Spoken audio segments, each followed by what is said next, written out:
and welcome to today's webinar on the new features in RISAConnection version 4. So for those of you who don't know, we recently released RISAConnection version 4, and actually we put out an update for it in the last few days for version 4.0.1, which is to integrate with the new RISA 3D version 12 and RISA Floor version 8, which were also recently released. So planning on integrating your software back and forth between for 3D and connection, you want to make sure to have those version numbers matched up like that. And of course, any time within the software under the help menu, you can always go to check for updates to make sure that you're running the latest and greatest. Today I'm going to be talking about some new features that we added in there, and this is going to be referring to a few different codes that we use to add these new capabilities into the software. The first one is the one you're probably all familiar with, the AISC 36010, which is the spec name within the 14th edition manual. And this was used to add in the new HSS members. Now, in addition to that, we've also added the Canadian code into RISAConnection, and that would be the CSA S1609, which is referenced in the CSC 10th edition steel manual. That's a blue book. And then lastly, we consulted AISC Design Guide 24, which is the design guide for HSS connections. So we Design Guide 24 in the 14th edition, we were able to get all of the limit states worked out for what had to be done in the tubes. And of course, tube design, as you may be aware, is very different from other types of design in terms of connection detailing. The limit states are nothing like what you would have on a wide flange. Talk about what was added into this new release. So on the beam column shear connections, we've now given you the ability to use an HSS column as a round column. So this could be HSS or pipe. For that connection, you can take a wide flange beam and put a shear tab shear connection on that. Now, see, we weren't able to do the other shear connections, such as clip angles and end plates, because there's no way to connect those to the face of a round column. For the rectangular column, though, we had some more options.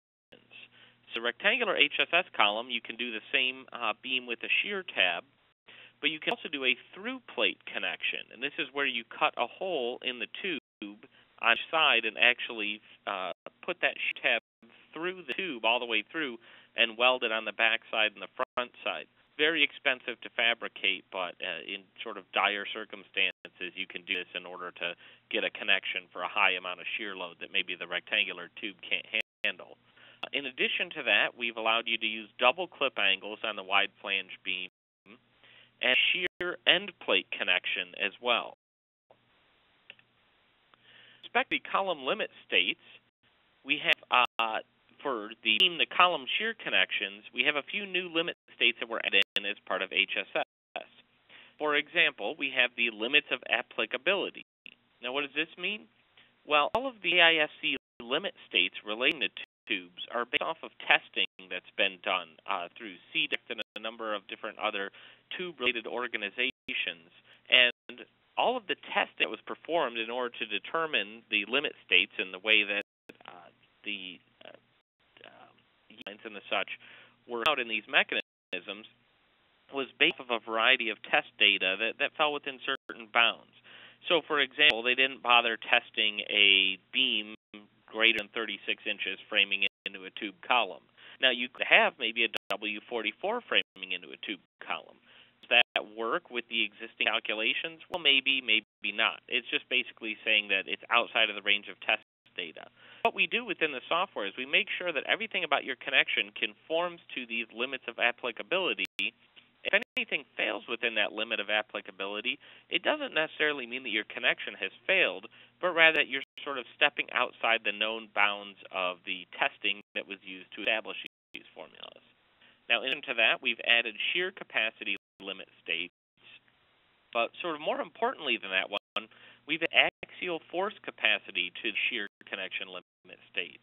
For those of you who don't already know, RISAConnection supports the input of axial force, whether it be compressive or tensile, all shear connections, and in fact all connections within the software. That's what really sets it aside from some other connection software that can actually put your axial force in there and get your accurate limit states. But as you find, find, as we sort of move forward here, figuring out the axial capacity of a tube with a shear connection wasn't an easy process for us because it's not directly addressed within the code. To that, you also have your flexural capacity. And the flexural capacity in a shear connection relates to the eccentricity. So in the case, if you have a bolt line that's far from the face of the tube, then with that long eccentricity, you end up getting quite a decent moment arm that's going to put some amount of flexure or bending into the tube, even if it's just a shear connection. Now, how would we handle that in the case of a shear tab?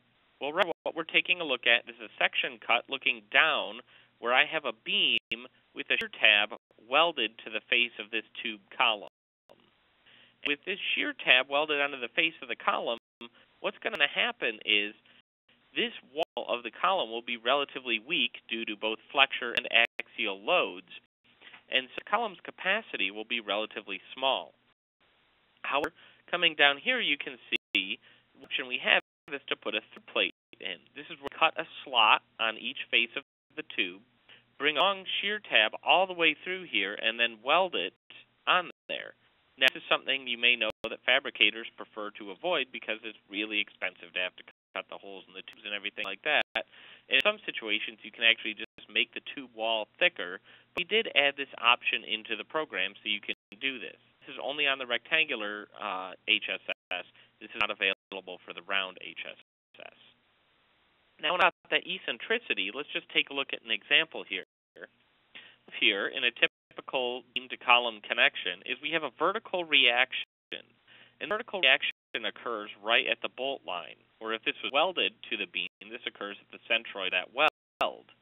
And so if we take that vertical reaction, multiply the eccentricity from the bolt line to the face of the column, what we end up with is a bending moment here.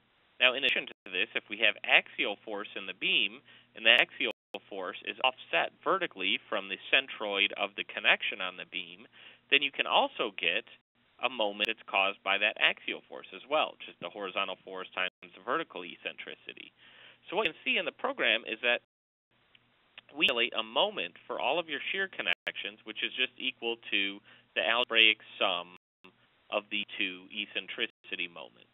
And so that moment then is applied to the face of the column. When it comes to bringing in a connection to the face of a tube column that has axial force, we had to determine how to calculate the capacity of the column due to that axial force. Because all of the existing limit states that are defined for things like shear tabs or clip angles always refer to what the shear capacity is, this shear coming into the face of the column.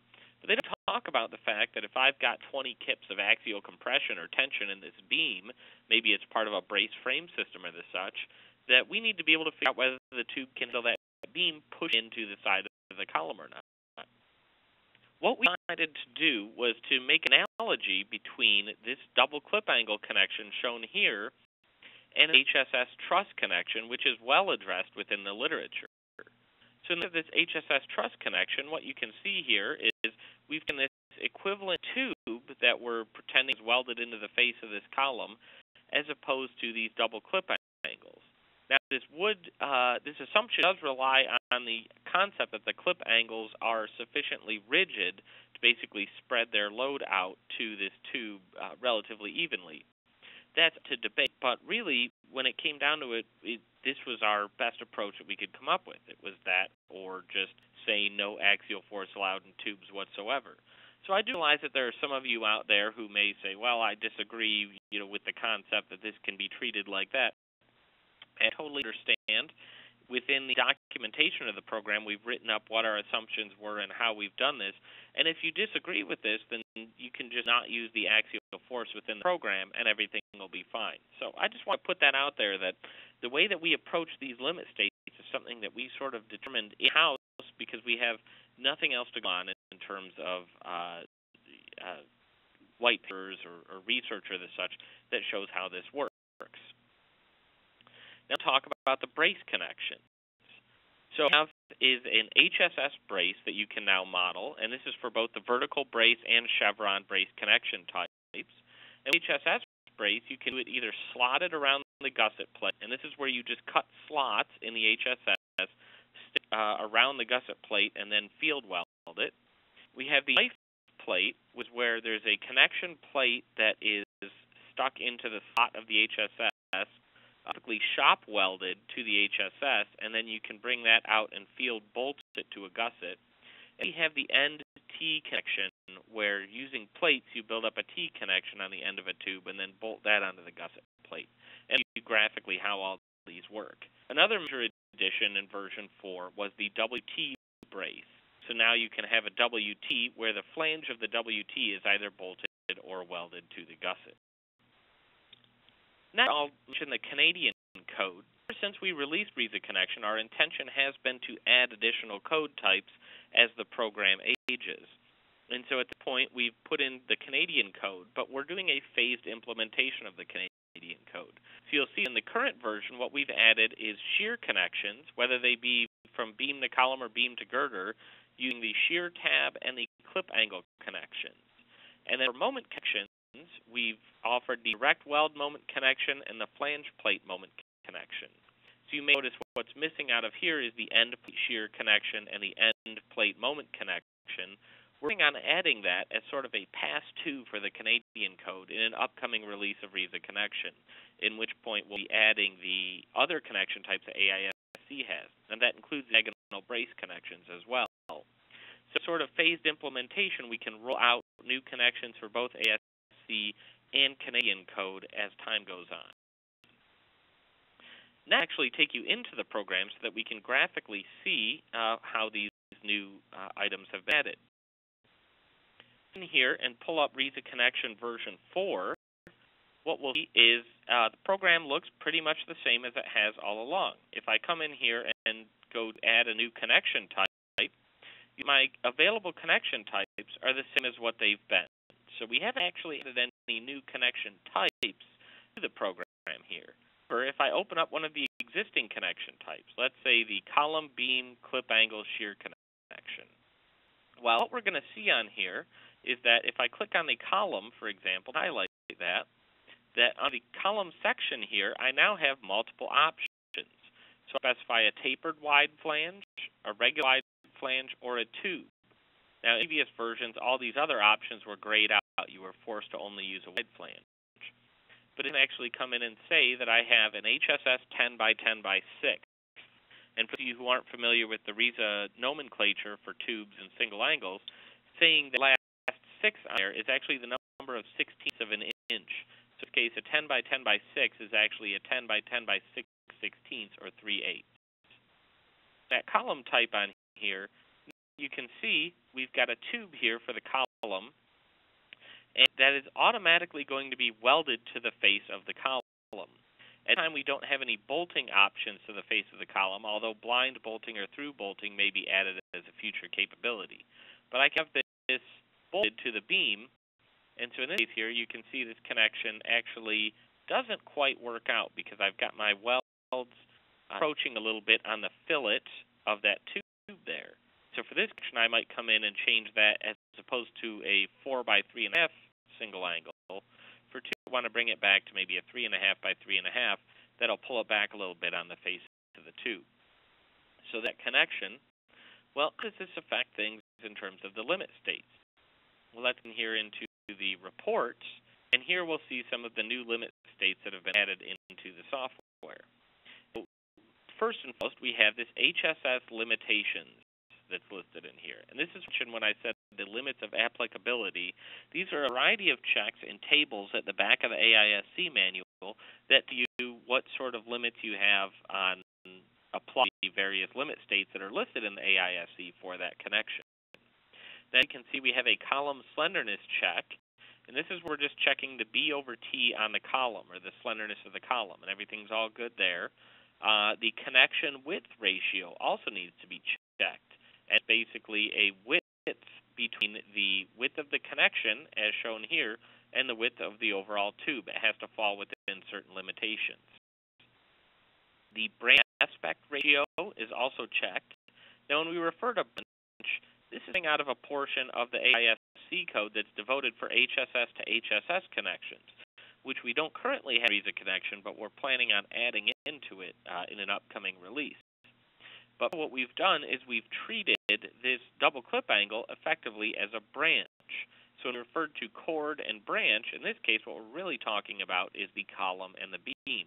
The analogy holds between them. We also have column aspect ratio.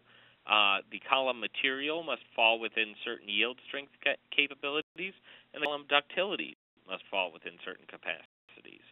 Talking about material in this case, when I added in this tube, the program created this as an A500 grade B rectangular section.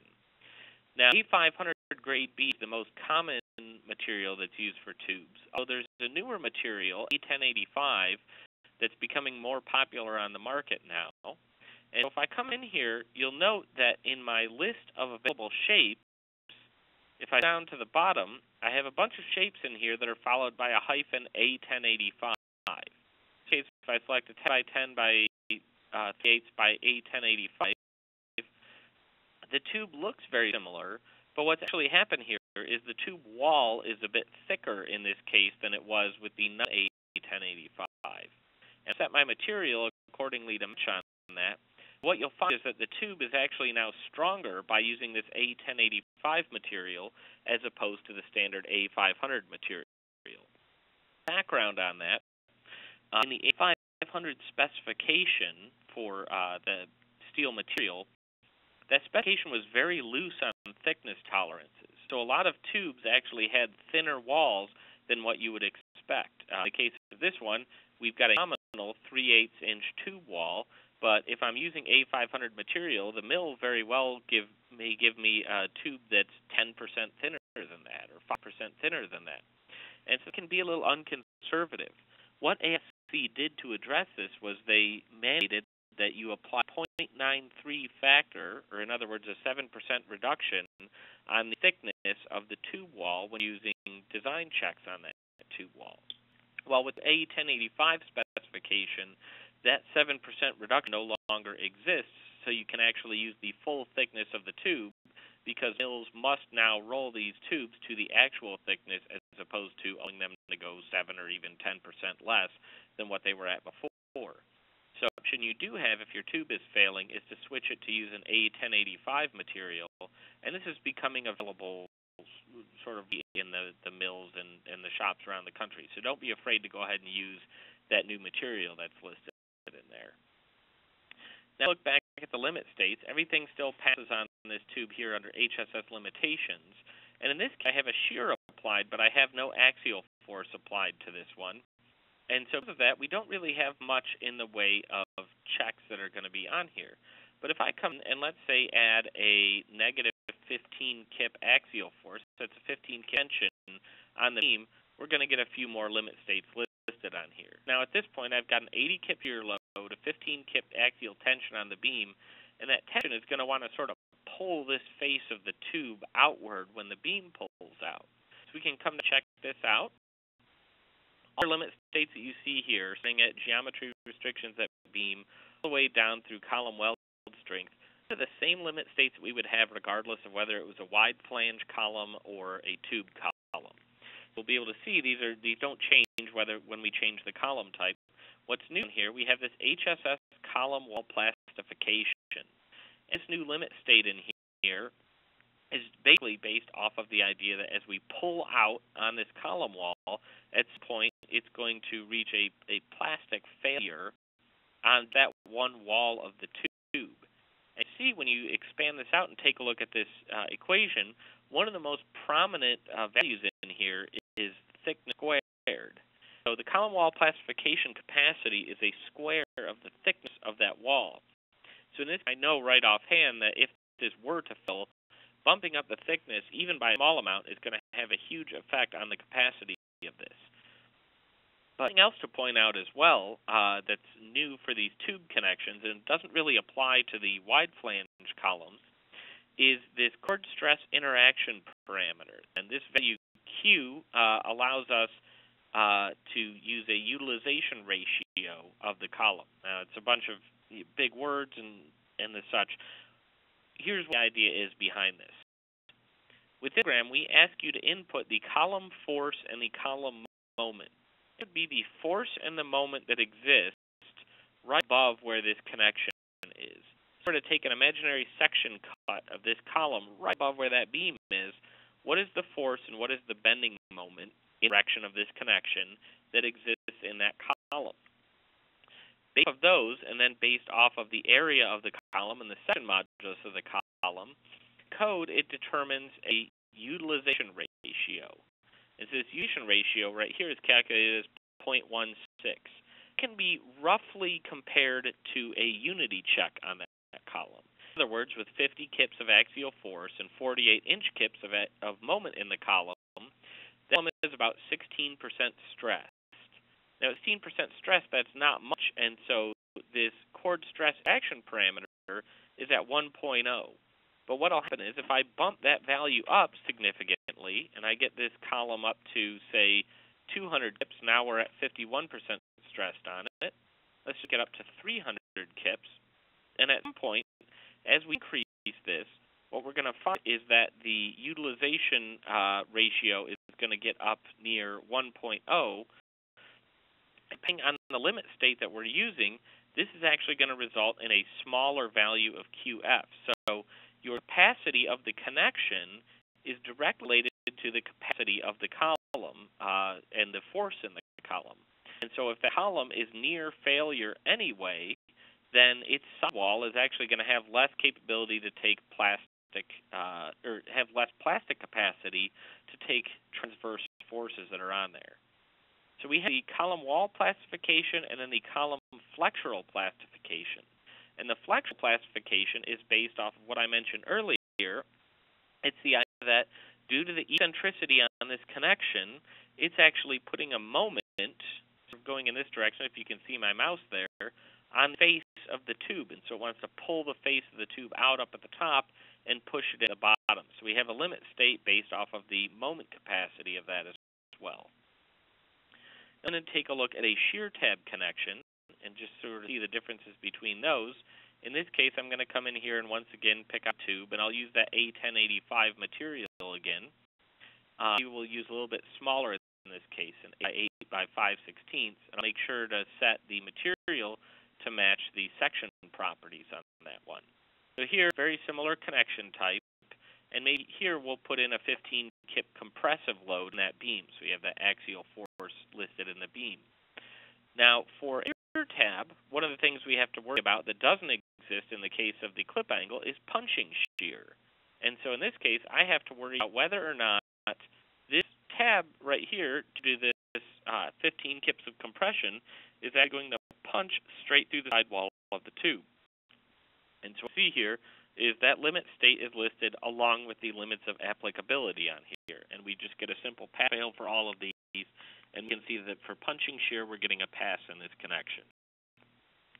All these all these limit states are the same as what they would be for a wide flange connection. And then down here, here's that HSS transverse and flexural plastification listed once again. Now, if I up to a more significant axial force, maybe say 60 kips, we reach a point now where our transverse plastification has failed. In this case, while we're not punching through, the sidewall of that tube is actually going to plastify and push inwards where this connection is at. And what I may have to solve that would be to put in a through plate. So I select that option right on here. Now that is carried all the way through the tube, and we see here that is welded on both sides, the shear tab, and our capacity now changes.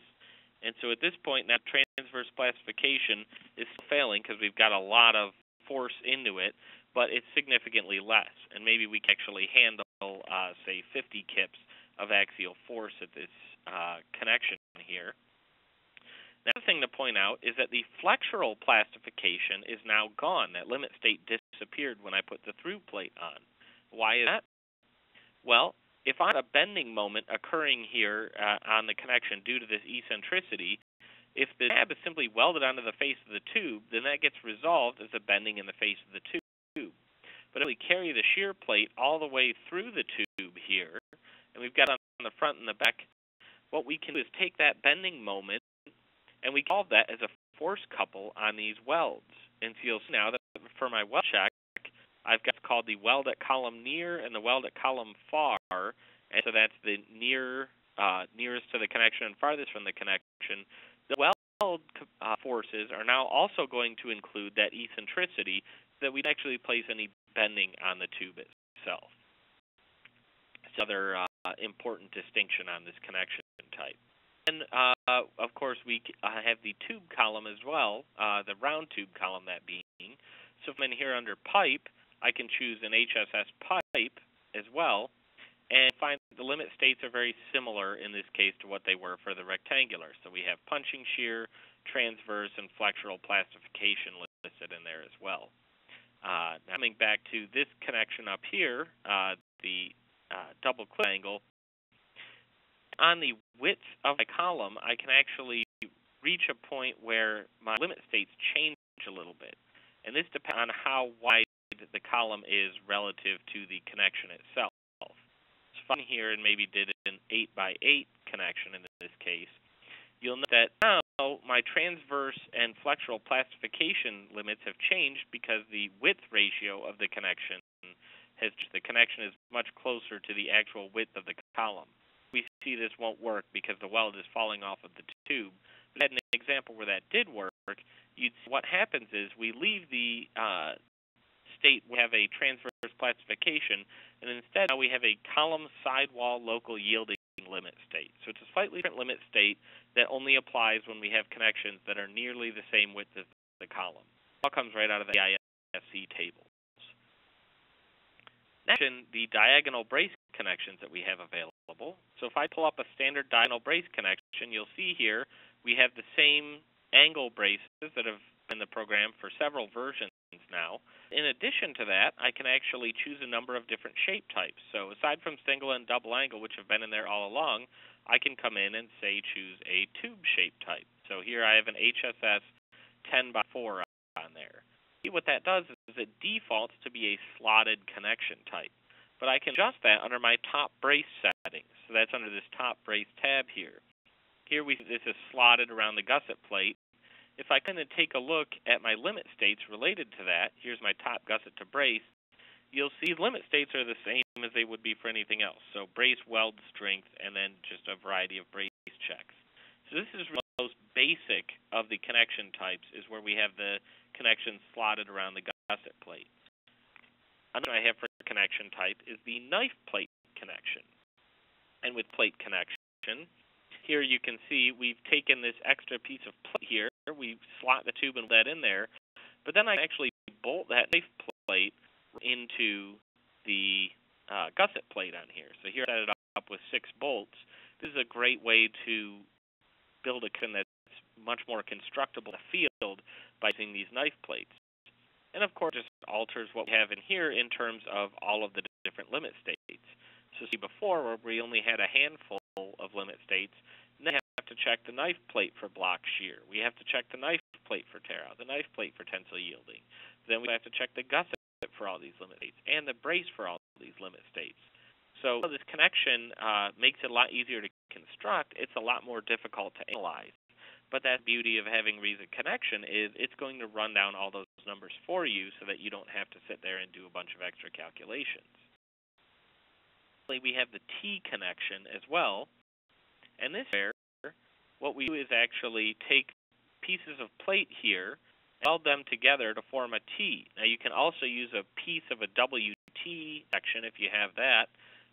Well, in the program you can't specify that it's a WT. You can just make the stem plate and thickness and the cap plate thickness and width match what it would be for that WT, and your results would basically be the same. But here you can see we just weld this T onto the end of the tube, and that's another really convenient way to have an easy bolt-together brace connection instead of doing the slotting on the side of there. Aside from doing the tube connections, another option that we have available is the WT brace, and this is also new to the program. And now I can actually come in and pick out a WT. Maybe I'll get a WT 5x30 in this case. And so you could use this as your brace type. Now here it looks like I've got my bolts falling off of there a little, so I might need to actually come up and make my gusset plate a little bit larger to accommodate that, but I can just do that by clicking on these dimensions and altering them. And see that the WT here can just be bolted right into the face of the gusset. So if you have that configuration, that'll work out well. Now, a note of caution regarding using these WT braces. The brace is sort of unique in that the centroid of the brace itself exists somewhat out here in the stem, whereas the gusset plate, of course, is offset from that. So say the centroid is in the stem for the brace forces acting, and where it's being resolved is in the gusset plate is out here in the gusset. What you end up with is an eccentricity similar to what we just talked about with the shear connections, and that results in a moment. So you actually get an out-of-plane bending moment that results from using a WT brace that's bolted just to one side. Now, of course, if I stuck another WT on the other side of this gusset plate and bolted that through, that would balance everything out, and so then we wouldn't have that out-of-plane moment that occurs. But what you know about that out-of-plane moment is that your gusset plate does not actually need to be designed for that moment, and this is a common misconception. So you would think, all right, well, I have this offset and I have this moment. Maybe it's 200 inch kips. It's going to be something significant. And so what I would expect maybe is that my gusset plate is going to then yield around some sort of a line and sort of bend outwards. What happens, in fact, is that the WT itself has a much higher flexural stiffness than the gusset plate. And if you think about the concepts behind strain compatibility, if we have a bending moment that exists in the interface between a WT and a gusset plate, the amount of moment that's carried by each element is going to be related to the proportion of stiffness between these two elements.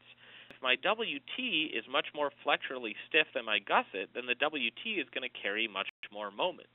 So in this case, we come in here under the report, and we report under here brace moment, not used for design.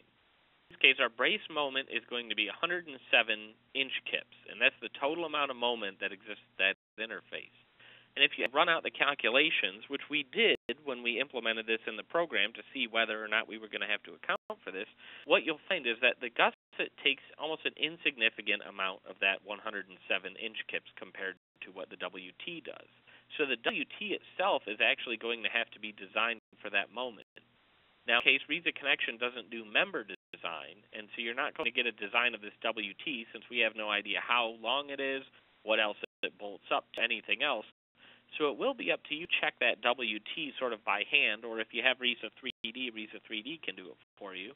But make sure that you check it considering this extra moment that's going to be in the brace. So you'll have to do sort of a combined axial and moment check on that brace to compare its capacity.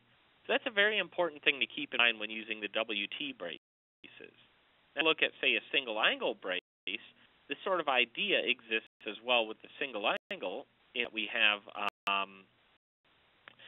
this eccentricity between the centroid of the single angle and the gusset plate. The prime difference here being that with single angle braces, they always carry a very small amount of force. And so just due to the capacity of the single angle, it's not going to be that much. That moment always ends up being a lot less. But we still do report that for you as well under the single angle, so you can compare it against the capacity if you need to design that angle for more of that moment on there.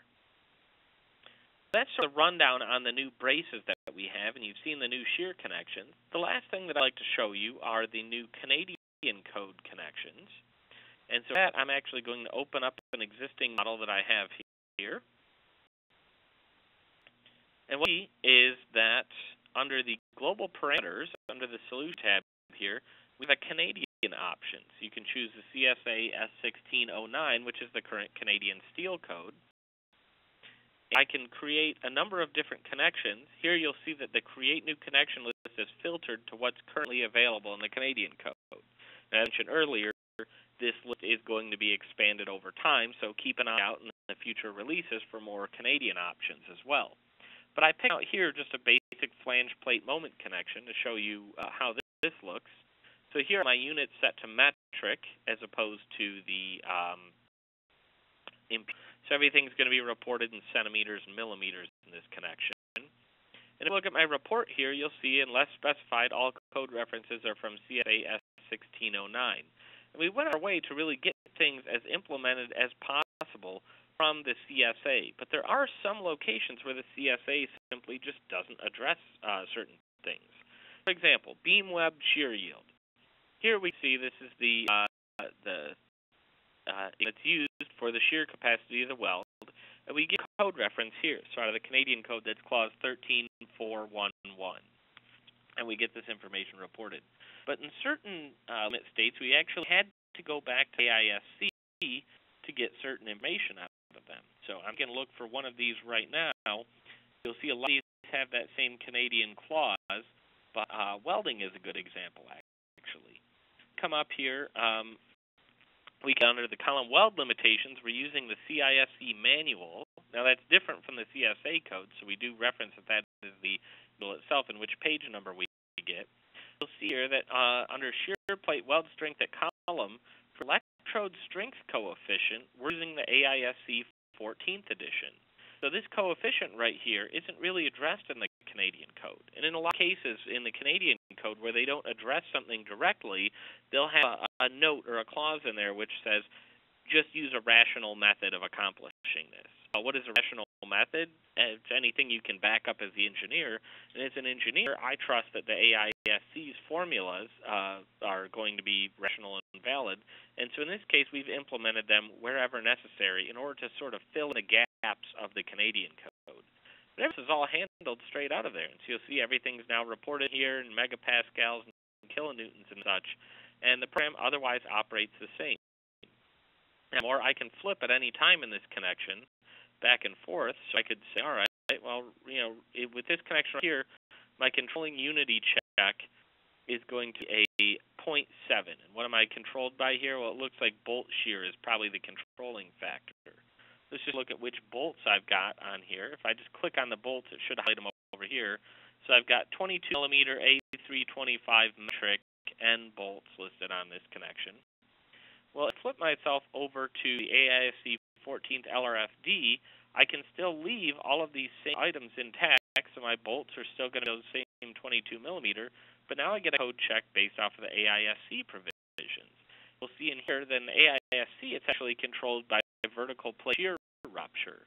So obviously my shear rupture equation must be somewhat more conservative in the AISC code versus the Canadian code. Here it's 0.80.